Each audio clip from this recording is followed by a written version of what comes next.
संभाव्य बात्या मुंथा लगी समुद्र अशांत को दृष्टि रखी समस्त समुद्रकूलिया अंचल में बसवास करथिबा मत्स्यजीवी माने भयभीत अवस्था रही सेमानकु समुद्र मध्य को न जावाकू बारण करा जायछि। आसंता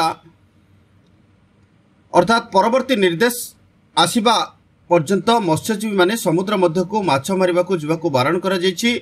एने गंजाम जिला छत्रपुर, गोपालपुर, सोनापुर, गंजाम आदि विभिन्न उपकूल अंचल में मत्स्यजीवी मानकू सचेतन करुछंती सागर मित्र।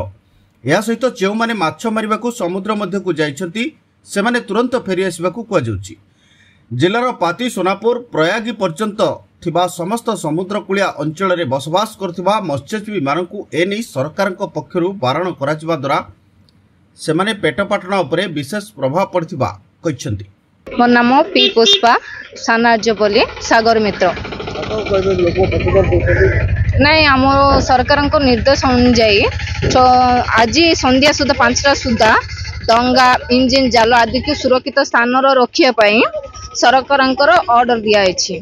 से आम आज अवेयरनेस करके जनाऊँ माने आज संध्या 5टा सुधा केमती कि कूल को फेरवाई से अवेयरनेस विषय आम जनवाई आम आसु। आ वर्षा और पवनार बेग घंटा प्रति 40 ରୁ 50 की भी एबार संभावना भी रही से आगु आम जनवाई चेष्टा करछु।